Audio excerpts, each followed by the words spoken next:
Hello, I'm Alan Kozin, and welcome to Things We Said Today, our weekly show about all things Beatles. Beatles history, Beatles current stuff, whatever it is that comes up, we will bat it around. Joined by my regular co-hosts, Ken Michaels, who is the host of the syndicated radio show Every Little Thing, Al Sussman, a longtime contributor and now executive editor of Beatle Fan magazine, and Steve Marinucci is absent at the moment with computer problems. He has a technician standing at his side, and he may pop in anytime. We hope he will. And in case he does, he, of course, to introduce him, writes the Beatles Examiner column for Examiner.com and many other Examiner columns to do with various aspects of pop culture. So this week, we're going to start with something we've had to do a little too much lately, and that is to recognize the passing of someone in the Beatles world, which is, in this case, of course, Cilla Black, British singer and I guess TV personality. She was known more as a TV personality there than here, but in fact, we're going to talk a bit about how well she was known here. I think of her as a, maybe not essential part of the Beatles world as such, but certainly part of the Beatles universe, having been the hat check girl or the cloakroom attendant at the Cavern when the Beatles were playing there and being taken on by Brian Epstein as one of his stable of artists, changed her name from Priscilla White to Cilla Black, and then recorded with George Martin as her producer. So she was very much really in that sort of milieu that we spend lots of time looking at. Ken, do you have any thoughts about Cilla's passing or Cilla's career? Well, I actually consider her a very big part of the history of the Beatles because for people who study the songs the Beatles gave away to other artists, she's one of the top three of artists who really benefited from the Beatles association. She had three songs in particular, Lennon-McCartney songs, mainly written by Paul, that were given to her. And the first single, in fact, was Love of the Loved, which didn't really do that well. And she also had It's For You, which was a top 10 hit in the UK. And then later, a song called Step Inside Love, which was also a top 10 single for her in the UK, which was used for the theme for her TV show, which ran for, I believe, 8 years in the UK. Gentlemen. He's here. I'm here. Sorry about that. Right. Well, welcome back. Yeah, we had a technician show up. We'd been waiting all day for, and he decided to show up at the worst possible time. But in any event, it's done, and he's gone, so I'm here. And you were talking about Cilla Black? Yes, we were. Right. Boy, that was... I have not seen the actual... Somebody was saying it was a heart attack. And you probably saw I dug up some statements last night. Julian made one. I have a quote from Billy J. Kramer. He put something on his Facebook page. Frida Kelly did too. I haven't seen hers yet, but Kathy McCabe told me this afternoon that Frida did, and I'm gonna look that up as I'm sitting here, so we can have that too. So what did Billy J. Kramer say? I can read his quotes. I'll get it right in front of me. He said, "I am very saddened to hear about the passing of my old friend Cilla Black. I have many fond memories of Cilla and working with her. She was a very nice, fun person and exemplified all the good things in a fine Liverpudlian girl. On several occasions after shows, she would stop by my house on her way home for tea and biscuits. She was such a fun person to be around. I clearly remember when I took her to my mother's home after a show in Manchester, I played her a demo of Little Children. At that time, both Brian and George Martin were very much against me doing that song, but I very much wanted to do the song, and Cilla was very supportive and encouraging. She will be missed." A lot of people felt that way about her. That's the way she's often described. She seems to have been a very nice person. I mean, I've seen some documentaries about her over the years, and yeah. Did we have other quotes? The statement from Frida. The statement from Frida isn't up yet. Okay. There were other quotes from Paul and from Ringo. Mm-hmm. Chad and Jeremy also put up a quote about that, about how much they were saddened by her passing also. Go ahead, Ken. The one from Paul reads, such a shock to hear about Cilla's passing. She was a lovely girl who infected everyone with her great spirit. From first meeting her as a cloakroom girl at the Cavern in Liverpool to seeing her many times since, she always had a fun-loving dignity that made her a great pleasure to be around. She had a fine, distinctive voice and was always a bit of a laugh. It was a privilege to know her and to love her. Ringo also made a... you want to read it? Yeah, I'll read the Ringo. I have another one, too. I just heard the news. Ringo said, I just heard the news. Cilla Black has left us. She was a good friend. We will all miss her. Peace to Cilla. Peace and love to the family. R&B XXX. And did you already read the Julian quote? Nope. No, I haven't seen that one yet. Okay, Julian said, devastated to wake up to the news that Cilla has passed. I knew her well with Mum through the years. She was always fun, smart, and very witty. We danced a few nights away over the years on Caribbean holidays all together. I just hope they're up there now partying away and catching up on the good old times. And the tears roll in between, in quotes, he said, you will be missed, R.I.P. And then finally from Giles Martin. Giles said, it's so sad to hear about the death of Cilla. On behalf of my dad and the rest of my family, in parentheses, he said, she was my sister's godmom. We will all miss her, and we hope that she's looking down at us all drinking champagne with her beloved Bobby. Right. Her husband died in, 1999, I think, and he was her manager. Right. Yeah. Mm-hmm.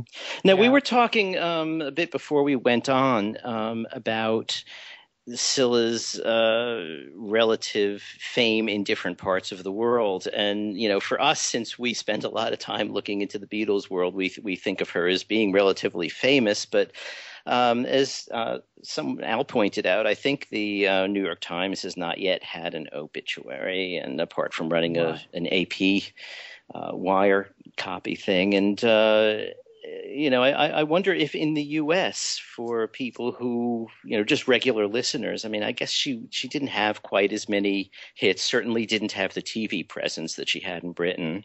Yeah. For, I think, particularly the more casual Beatle fan, especially the younger Beatle fans, I have a feeling that a lot of them probably have no idea who Cilla Black was. Mm-hmm. Because she really did not have much of a profile here in America. She certainly was not able to promote the Lennon McCartney songs that she did record on tour in America the way Peter and Gordon did, because she didn't like to travel, and so she really never toured here. She did appear on the Ed Sullivan Show, the same show in which the Beatles made their last live appearance in 1965. But that's a year and a half after the British invasion began. So it was well after she had even her one minor hit here. But in England, for instance, as Steve knows, every media outlet had coverage of Cilla's passing within minutes after the news broke. In fact, Steve had an interesting note, and again, this is something that we would be totally ignorant of here, that there was some controversy because of the fact that at one point or another, Cilla had aligned herself or had a friendship with Margaret Thatcher. Mm-hmm. Which, here would be roughly the equivalent of being an acolyte of Ronald Reagan. Mm-hmm. And so there were, Steve, I think, you can probably fill in the blanks on that. There were a couple of comments in. Well, my friend Donna Jackson, who lives in Liverpool and sends me a lot of information about what's going on over there, told me that was a big sticking point for them. And I have to admit, until you just said the Ronald Reagan thing, that it was hard for me to understand exactly what the problem was. But because she didn't explain that, but that would make perfect sense. That it was a political thing, that is kind of weird. But I mean, there's no question that she was huge over there, and she did all those shows. I mean, and we're talking about a wide swath of. She did quiz shows, game shows. She did variety shows. She didn't have a top 100 song here in the States. I'm looking at the Billboard listings in front of me, and none of those singles, including "It's for You." Well, no, "You're My World" did scrape into the top 30. But that's, right. No, I said top 100, but I'm No. sorry. You're right. You're right. You're right. I had my glasses off. Yeah, you're right. "You're My World." That's what happens when I take my glasses off. Never do that. "You're My World" did go in the top 30. That it hit number 26. Not even the top 25. Yeah. And "It's for You." "It's for You" it's amazing because in '64 the Beatles were so hot, and "It's for You" didn't even break the top 50. Yeah. I mean, that's crazy. They did, and I actually found this through, for those of you that have Amazon Prime Music, it's there. They remixed my brain. Step Inside Love. There we go. Oh, Step yes. Inside Love, and made a bunch of mixes out of it. And I actually posted one on Facebook last night that was kind of a disco mix. And I actually was listening to them while I was working out yesterday, and actually they're not bad. But it's kind of funny that they actually did that with those, in 2002. But there are several. I mean, the one thing that Cilla did do is issue compilation after compilation after compilation over the past few years. There's a bundle of them out there. Mm-hmm. The one that probably is the one that there's two that probably would be of most interest to Beatle fans. The one is Cilla, the Abbey Road Decade, that has all her singles. Even bigger, though, is Completely Cilla, which has all her work with George Martin, and that's 6 discs, including a Region Zero DVD. And the Abbey Road Decade was the first place where they issued the alternate take of "Step Inside Love," which also had an alternate or an Italian version. The one version, though, that really kind of got everybody's attention, and somebody posted on Facebook yesterday, is the one with Paul McCartney on it on acoustic guitar, humming with her. I think there's video of that too, isn't there? No, not. I think the video. I if there is, I didn't see it. I didn't, because I have the CD. But yeah, I think those are probably just made up. They could be silent footage with the record dubbed onto it or something. Possibly, yeah. Yeah, I don't think those are official videos. But there are pictures. There is a picture of McCartney playing acoustic guitar with her in the studio. That's in the CD, and it's also on the video. So, and there's actually there is a bootleg that exists with a lot of takes of "Step Inside Love" of them working on it. That's right. With Paul there on the session. Yeah. I believe that the bootleg, though, is really pretty boring. I mean, it's not. He doesn't figure very much into he figures more into that alternate take on the guitar than he does in the session, as I recall. I haven't heard that bootleg in a long, long time, but I'm familiar with it. But yeah. But I mean, the thing about Cilla that was really kind of, I guess, noteworthy was she started out as a pop singer, as in, 60s pop, and she moved on to ballads, and I mean ballads in a big, big way. And in fact, there was one story I saw yesterday where she really ticked off Dionne Warwick for doing it because she did "Anyone Who Has a Heart," right? And because she also, it made her it was a big hit. So, and also I guess Burt Bacharach liked her work too because he supervised the recording of Alfie that she did. Right. Mm-hmm. So there's a whole lot of things you can say. Yeah, Brian Epstein kind of groomed her to be more than just simply, another pop singer, a pop or rock singer. He really groomed her to be an all-round entertainer, which was obviously not the case with any of his other acts. And in fact, you made mention of this yesterday, that one of the last acts he accomplished before his death was the securing of Cilla's first TV series, which "Step Inside Love" was the theme for. Right. And right. and and from there she went on to a couple of other variety series, and then that long run of I guess quiz shows and chat shows where she had very long runs as as the host. Yeah, it's funny to think of her as a quiz show host. That almost wants to make you, something to make you grit your teeth. And go, apparently it's even it. I never saw Blind Date, but apparently it was very similar to, and I'm forgetting the name now. The show that Chuck Woolery hosted in America. Love Connection. Love Connection, exactly. The same type of thing. So she wasn't really that kind of unctuous, game show host. It was more of a conversational thing that she would have. I think when I was looking around yesterday on Amazon UK, there's DVDs of her shows. If you have a region-free player that'll do that, if you're interested, you could pick some of those up. I'm not sure that. Obviously, the ones to get would be the music ones, the variety show ones. Right. But, Ringo was on. Yeah, I was going to say they did a duet. Yes. Mm-hmm. Yeah, there was. I didn't really write. I had all that information. There was just so much to write about her. It's really kind of amazing, But and the Beatle connections are far greater than most people realize. Right. Yeah. Because I had forgotten that originally George Harrison wrote The Light That Has Lighted the World for her, as well as the song that became I'll Still Love You, which Ringo recorded when it was called When Every Song Is Sung.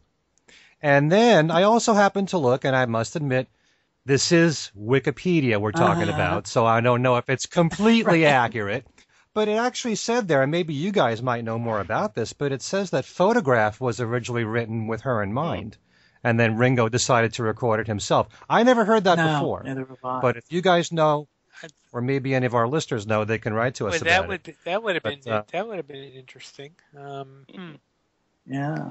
And yet here in America, she never appeared on any of the big variety shows or even the rock shows of the mid '60s like Shindig or Hullabaloo. Even though Brian hosted a segment on Hullabaloo during its first couple of months, but she never appeared on any of those shows. Again, she did make that one appearance on the Ed Sullivan Show, and I think that's the only kind of variety show appearance she ever made in America. Are we sure she never did the Brian Epstein segments, because those were done in England? Yeah, but there were so few of them that actually aired. There were only 4 or 5 of them, and it's easy to find out who was on each one. In fact, I think they're probably all on YouTube, but also you can go to TV.com and find out and I know she wasn't on any of those. Wow. It's interesting something you just said there, Al, about how Brian tried to mold her into being more than just a pop singer. And I know that I've talked about the song It's For You here on the show, but to me that particular song is very, very theatrical to me. It's kind of it fits the Broadway very style. So.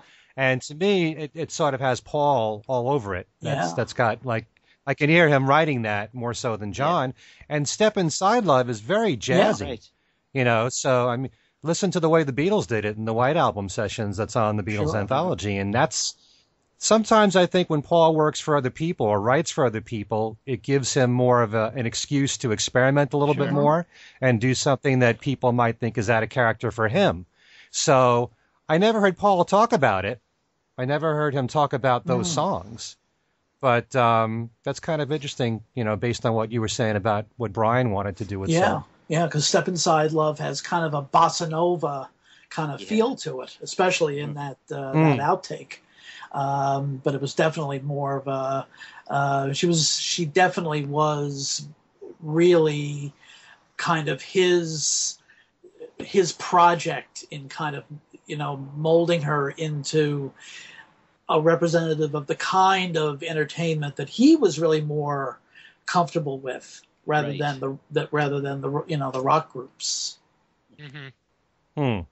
I think there's one thing that obviously nothing really good comes out of someone dying, but Sure. the thing is that it often focuses with artists. It often focuses people on their work that they haven't heard in a while, or in the case of perhaps some of the listeners out there, particularly in the U.S., who never really focused on her at all. It's sort of a good opportunity to just sort of look back and see what it was, and I think maybe some of the discussion we've had will point people in the right direction. The records that Steve mentioned, for instance, and certainly the titles. I mean, all these things can be found on YouTube, all of her hits. So definitely worth listening to. I mean, she had a really nice voice, and she had a really good way of delivering a song. So I wanted to ask all of you if you're familiar with her work.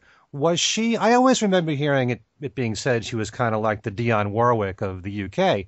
I don't really know if that's an accurate description, but ever since her passing, I'm looking on Facebook and people are comparing her to, say, Dusty Springfield or Petula Clark or Lulu or one of those singers. How would you describe her in comparison to those singers? Well, the Dionne Warwick comparison is obvious because of the fact that her two of her biggest hits in England were covers, in effect, of hits that Dionne had here in the U.S. Anyone Who Had a Heart and Alfie. I guess she would probably be of the English singers you mentioned. She would probably be closer to Pet Clark than the others, so too, because they were both kind of very sort of pop oriented. Whereas Lulu and Dusty Springfield were a bit more gritty. Yes. Right. Exactly. Although Dusty did get a little kind of smooth out near the in her later years. But I think you're right. I think you're right. Maybe it might be for that reason that she got somewhat ignored over here, but which is really a shame because some of those early records were really, really good too. That Abbey Road decade compilation is great because in fact there are a number of really nice covers of Lennon McCartney songs, that the Beatles themselves recorded that are on there. She did a gorgeous In My Life.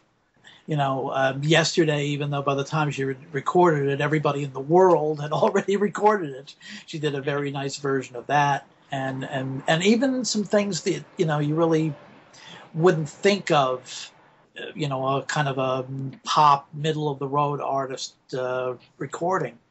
So that's definitely worth seeking out. Right, and of course I think you guys probably mentioned this before I came online, but she did one of the earliest Beatle covers with "Love of the Loved." So, right. And that was one of her. That was her debut, actually. So, but that was given to her, right? But that was given. She also did a lot of other. She did Bee Gees. I mean, she covered a wide range of stuff. I'm sitting here looking at some of these titles. A Shot of Rhythm and Blues. I mean, Shotgun, the Junior Walker song. I mean, there were a lot of things that she did. A different approach to sort of getting to know her stuff, if you don't know it, may not be quite as in-depth. But, there are a lot of compilations out there of specifically British hits of the 60s, and you hear her in the context of other people who had hits at the time. And another one that, basically anyone listening to this show should probably look into anyway, if you can still get it. There was a 6-disc set called Produced by George Martin, 50 years in recording, and that has some of her tracks and Beatles and everything else that George Martin did. And so there too, you hear her in the context of her peers and contemporaries. And it's, you don't get to hear all the deep cuts, of course. You just hear a few of the hits, but it gives you some context, and that may be one way to look into it too. The full set of that is pretty expensive because I think it's out of print, but there is a single disc compilation that is reasonable. I think it's like probably around $10 or so on Amazon. So anybody, I think there's another George Martin compilation that's actually a little cheaper that was not put together by EMI. That's worth looking into also. So. Mm-hmm. It's also should be noted that she was the only female artist that Brian managed. Exactly. Yep. Right. So, and it was through John Lennon. It was John who recommended Cilla for to have a recording career and to manage her. And apparently, there was an audition that she made with the Beatles backing her up. Mm-hmm. Yeah, I was surprised to read that. Actually, that was really interesting. Yes. She did George Gershwin's Summertime, and she was really nervous, and she said she was awful. And she did the song, but she didn't discuss with the band to do it in her key. And the Beatles were used to doing it in their own key, and it just didn't work out. And she didn't pass the audition the first time. Right. It was only later on. Right. Did you see this? Did you see the story about her doing Fever with Rory Storm? She apparently, one of her first, possibly her very first stage appearance was she did Fever with Rory Storm, and Ringo was on drums. And she requested to do Boys, which of course was Ringo's featured song, and they decided to do it as a duet. This is according to Bill Harry's Beatles Encyclopedia. They decided to do it as a duet, but Ringo would not move the mic. So she had to bend over his drum kit to sing it as a duet with him. So, yeah. For those of you who have seen the Music of Lennon and McCartney TV special, British TV special that was done late in '65, Cilla appeared on that and lip synced "It's for You."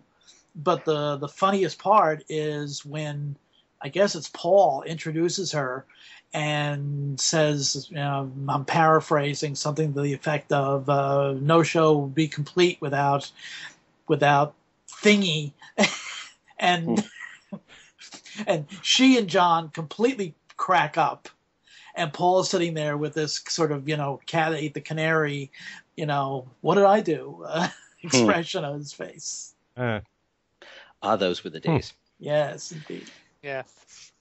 Also, just based on Steve's article, one of his articles, he mentioned some of the other songs that Cilla covered, and she not only covered Yesterday and For No One, and you just mentioned In My Life, Al, but also Across the Universe, The Long and Winding Road. She did a couple of solo songs.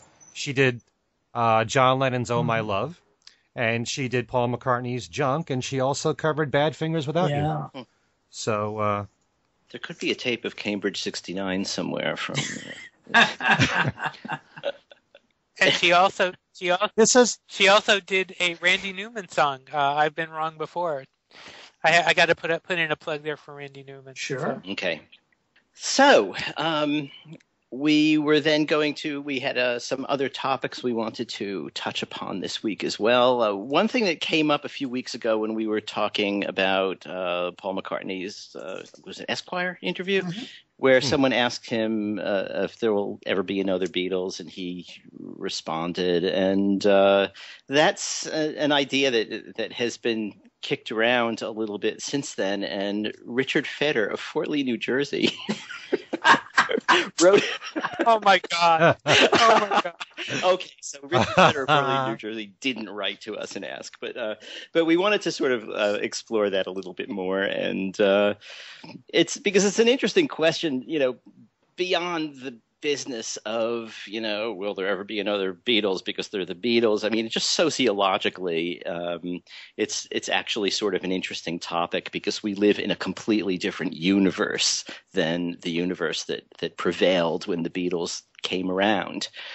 So from my point of view, even if there was a group that musically was as interesting as the Beatles, and I'm not sure I've heard one yet, I think that the world is such that kind of global sort of unity of focus on one group just really isn't going to happen again. But we should go around and discuss that. So let's start with Al. Well, probably the piece of ammunition that would be most supportive of Paul's case is the fact that we were talking in the 1965 show about the fact that the Beatles were absolutely that was the last year when they were absolutely universally the biggest pop act in the world.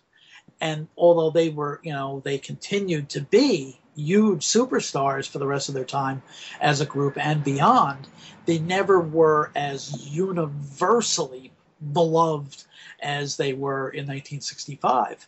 And the thing is that in the 50 years since then, despite how big Elton John was in the 70s, despite how big Michael Jackson was and Bruce Springsteen were in the 80s, despite how big Peter Frampton was after Frampton Comes Alive, and the Bee Gees were in the Saturday Night Fever era. And I think you even have to say Garth Brooks, he was pretty big in it. Yeah, absolutely, in the 90s. There has not been one act that has even approached the kind of universal popularity and success that the Beatles had. So that begs the question, why? Right. I mean, from my point of view, the why is because of the fragmentation of media, and obviously when we were kids and the Beatles were coming up, there were different kinds of music stations, and exactly. But now there are a gazillion different kinds of music stations. I mean, it's satellite, and it's radio, and it's internet, and it's you name it, and everyone has a somewhat different focus. And I think that, here's my theory. There were some pre-Beatles, specifically Frank Sinatra and Elvis Presley. Exactly. If you look at that period from Frank Sinatra to the Beatles, the three big acts that got the kind of mania going and just were the biggest thing in their day, look beyond that, going backwards. You have in the classical music world, like the violinist Paganini in the early 19th century was, people went wild for him. Enrico Caruso. And Caruso, and other opera singers too, and other instrumentalists. But they lived in an age before mass media. From Sinatra to the Beatles, you had the beginning of the age of mass media, and after the Beatles, you had the fragmentation of mass media. And you probably have to throw Bing Crosby in there as well, right? Because yes. in the 30s, and sure. Absolutely. And plus, also another facet of it is the fact that now families, a family unit, doesn't, at 8 o'clock on a Sunday night, they don't sit down together and watch a variety show on television. They're all doing different things. Right. So you don't have a situation where 73 million people would watch one entertainment show. Right. It just doesn't happen. I mean, American Idol, when that show was at its height, they were bragging about the fact that on the end of season show, they would get 35 million viewers, which is about half of that, and they wouldn't. And now, no show would get even that because everything has become so fragmented. So it would be impossible for any act to get the kind of exposure that the Beatles got at the very beginning, and also to have the kind of mass appeal that the Beatles had. Mm-hmm. I think there's a different way you have to look at it, Alan. I'm going to slightly disagree with you. Mm-hmm. I think you've got a couple of things working now that you didn't have in '64. One is social media, and we really, I don't think, have really seen the full force of social media yet. I mean, granted, you see it now. You see people like Justin Bieber getting headlines for almost everything they do. Right, but the vast majority of at least music consumers couldn't care less about Justin Bieber. I'm just saying there are and social media. You really overrate social media. It does not have, fine with teenagers or people in their 20s, maybe, but no act would be able to, there wouldn't be able to be a campaign run just via social media that would break a group on that level. There's absolutely no way. I agree with you, but here's the situation. Here's the way I see it. We really have not seen a group take social media in full force, really explode. I mean, like I said, we've seen Bieber, we've seen One Direction, you've seen those kind of things, and we just had One Direction come through town here, and right, but those are but it's more than that too. I mean, on the other side of the coin, nobody has had the social impact that the Beatles had. I think that is the difference. You need a real cultural impact, and nobody's had that yet. But it's very possible that somewhere down the road, and I when we started talking about this, I'm going, no way. But it's depending on the cultural impact, something could, maybe after we're all dead and gone, something could happen. I mean, but I think the Beatles have done an incredible job of keeping their brand alive, and sure. and that's Yes. the thing that really counts here. Nobody has the brand the Beatles have. Even Bieber doesn't. One Direction. Certainly not. I think you're discounting one aspect of social media that also works against this, which is that social media. Okay, the image of the Beatles that was presented to us when they were coming up was very, very carefully guarded and manipulated to a degree. Right. And if the Beatles happened to egg their neighbors' houses, we wouldn't know about it. But with social media, Justin Bieber, every time he does something.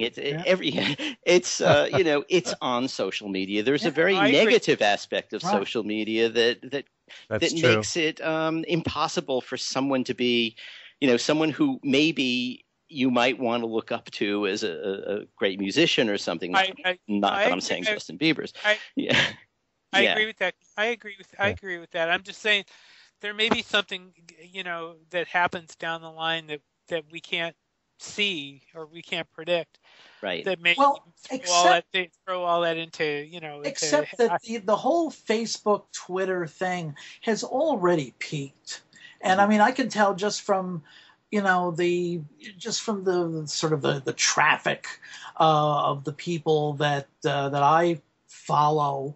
A lot of them just there's not as much activity now on those social media sites for people that are not teenagers or 20-somethings as there was a year or 2 years ago. So that, all of that is, and a lot of those young people have moved on to Instagram or whatever the social media du jour of the moment is going to be. So it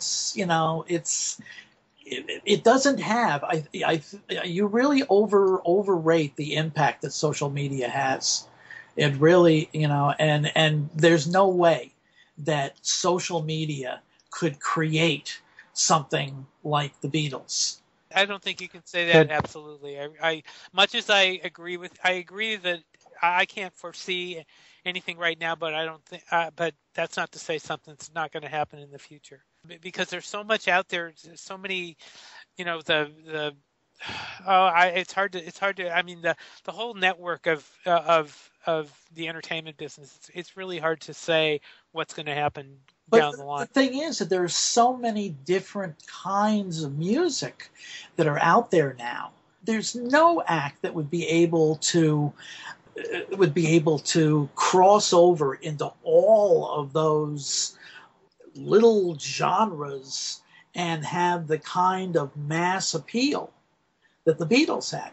There's absolutely no way, and they certainly wouldn't get the exposure on terrestrial radio or internet radio or satellite radio or whatever, that the kind of, again, crossover, over the top coverage that the Beatles got when they finally broke here. That's true, but we don't know what kind of media will be coming down the pike either.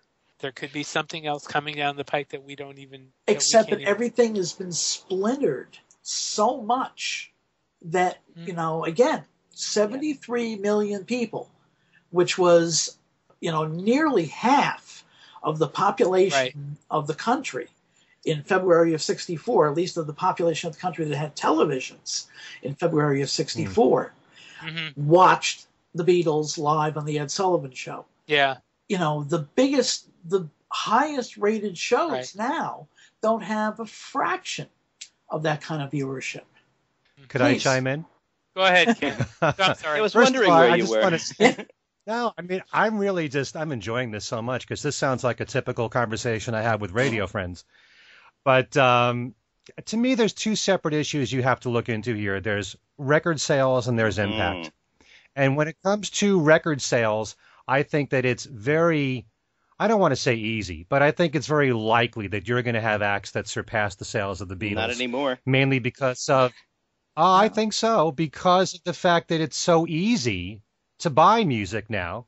You don't need to go to a record store. You can just download music, on your desktop or on your iPhone or your mobile device. It's so much more accessible. Yes, but it's even easier to steal it, and people aren't buying it, and that's the problem. That's another reason I think that it's not going to happen, because the Beatles, for all of the sociological impact and the atmospheric fun that era was, were fundamentally a music group, and what made them so big was that they were breaking sales records all the time. Nobody is actually selling records now. Right. And not only that, but also you've got this whole new phenomenon of streaming sites, where even whether you pay for a subscription or not, you can go on to Spotify or Pandora, or Rhapsody or, whatever, and just listen to, a new album that you want to hear. And, and totally legally. Younger listeners now don't have that sense of, I have to have that in my collection the way we did. Right. And so basically the only people making money are people in music. I mean, it used to be that you were like our age or the Beatles' age, and you'd learn an instrument and you'd learn to write songs and you'd perfect all that so that you could make a record and sell a record and make your living selling records. And you would go on tour to promote the record, and people would see you, and then if they hadn't already bought the record, they'd buy it. Now you're going on tour with no hope of selling the record. You're putting out some record so that people hear you on Spotify and maybe come to the concert. Yeah. And for most people, if you're not the Rolling Stones charging $900 a ticket, which is also something very different from the Beatles days, basically you're not even really making money from ticket sales. You're making money from T-shirt sales. It's the merch. So basically what it is now is you have trained yourself as a musician to write a song, make a record, to get people to buy a concert ticket so that they will buy a T-shirt. It's all about the schmata. We are now in the rag trade. Yeah. This is the new word for you to learn, folks. Schmata. Schmata. With each program, we're going to introduce to you a new word. Right. Educational. But education. I agree with so much of what all of you are saying, but at the same time, I'm always reading about how music sales are healthy.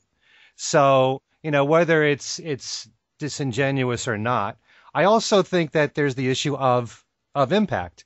And I do agree somewhat with what Steve was saying, only in the sense that we have no idea what the internet is capable of doing. We're still in its infancy stages. I mean, we really have I was just thinking, and this is something that, I've actually had this on my mind for quite a while. Why can't there ever be, back in the 80s, MTV was the biggest thing. It was the way to promote music. The video became the art form, and some people hated that for that reason, because the music should matter more than the video. But that was the primary way that new artists got exposure, and even veteran artists got exposure too on MTV.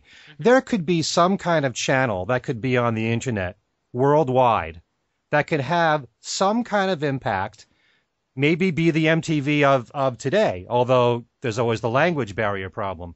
But if you had something like that where a lot of young people are tuned in, and again, we're not talking about local or just the United States. We're talking about worldwide. If you had some new artist that was really promoted around the world and more people could see it on the internet with their little iPhone or smartphone or whatever, they could end up being bigger in popularity than what the Beatles were. Now, you might disagree with this, and I'm not saying the band would be better.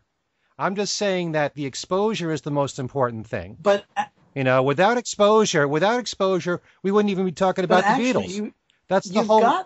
You've already got that kind of exposure, because all you have to do is go onto YouTube, go onto Spotify, and you go onto Spotify and hear an act. You might be curious about a certain act, and you can listen to as many songs by them as you want and that's also true. But I'm also thinking, I'm not just thinking about videos. I'm thinking of whatever new way to present new artists.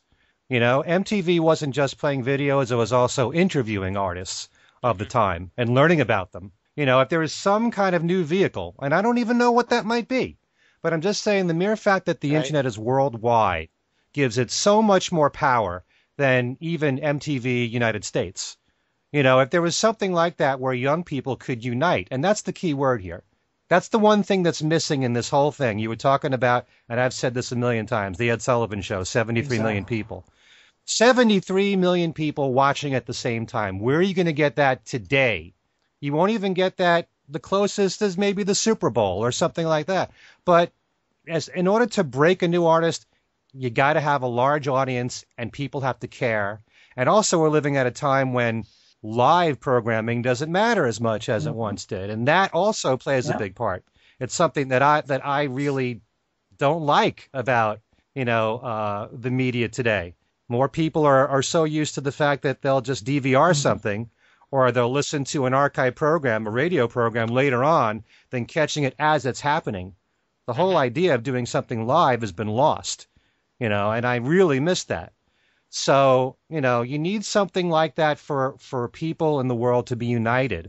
And if things continue as they have, and it's very possible that it will, that everything is so splintered and so specialized, and every radio station, whether it's a terrestrial radio station or satellite radio or HD radio or internet radio, is so splintered, and you've got smaller and smaller pockets out there listening to different channels, you're not going to have that kind of unity.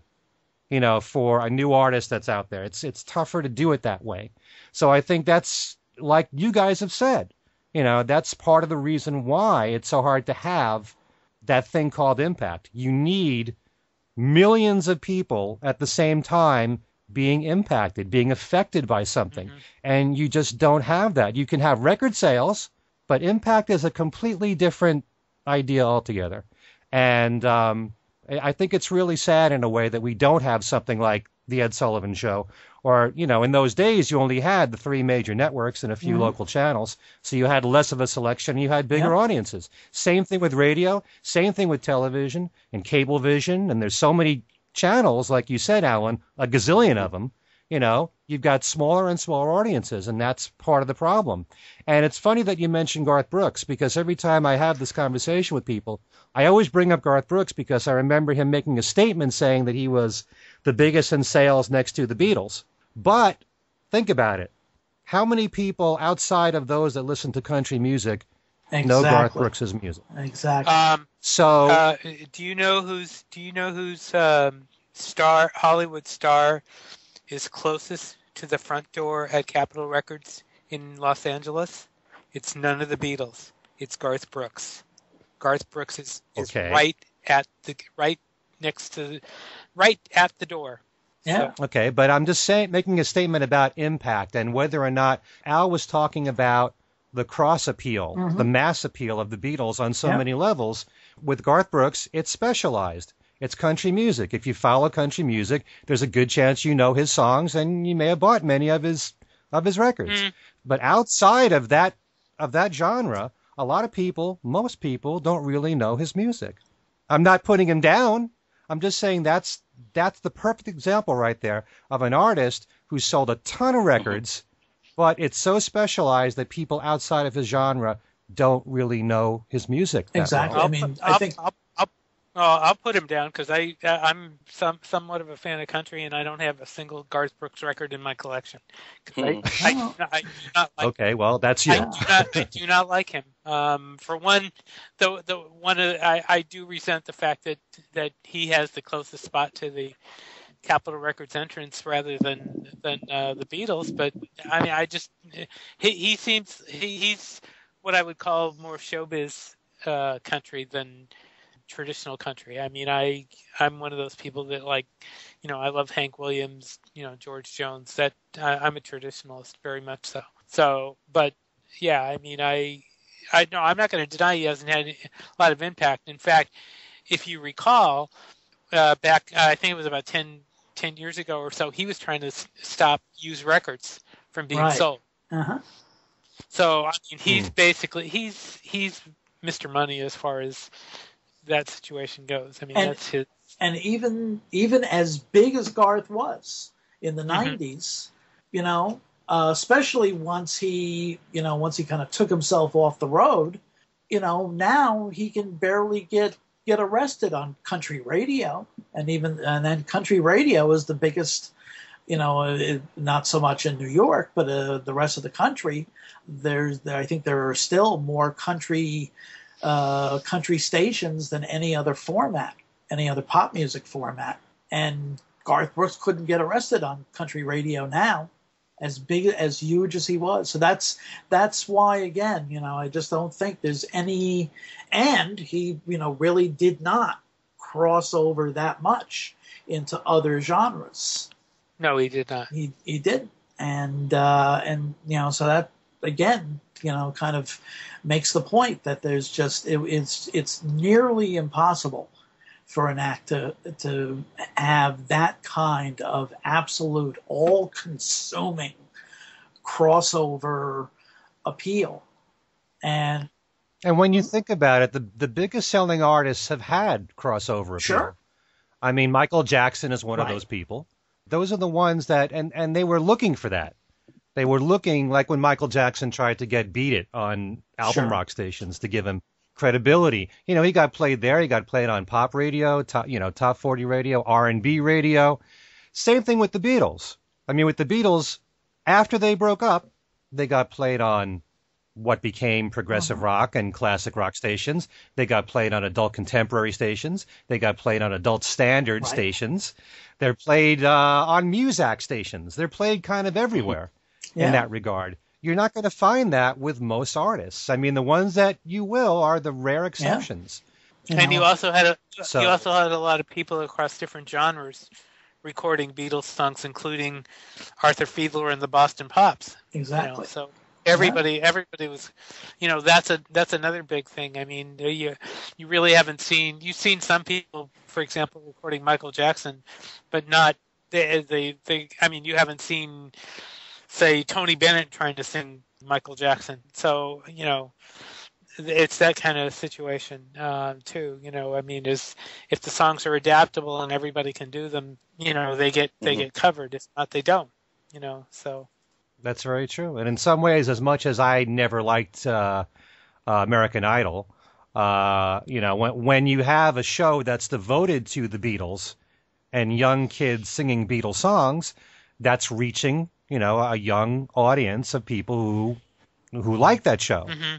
And so the mere fact that the Beatles music, like you said, is covered by so many different types of artists, it's hard to find any, real legendary singer out there who hasn't covered a Beatles song somewhere along the line or a solo Beatles song. So, that's really important. And that keeps the music alive beyond the Beatles' own recordings. Right. But on the other hand, American Idol really didn't.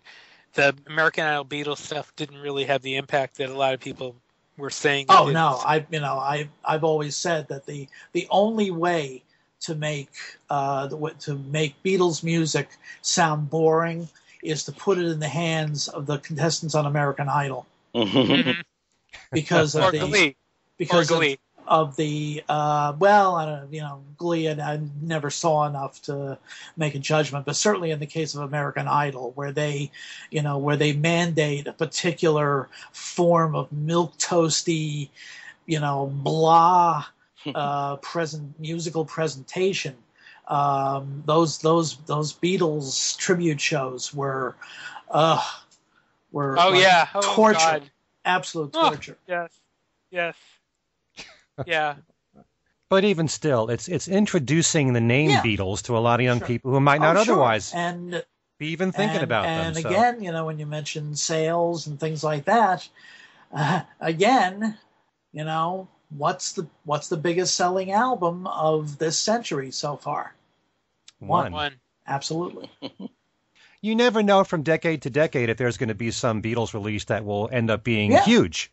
So kind of like in the 90s, we had the Beatles anthology, and we had 3 double CDs there that did very well. Not to mention when it was video cassettes, and then later the DVD. That was huge. Live at the BBC did really well, too. And then in the last decade, you had one. So who's to say there won't be something coming soon? Oh, yeah.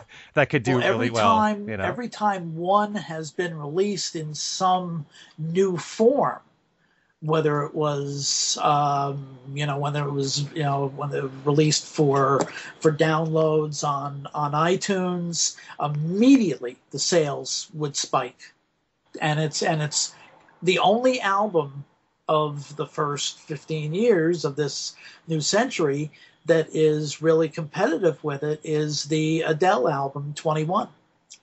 Even no Jay-Z, no Taylor Swift.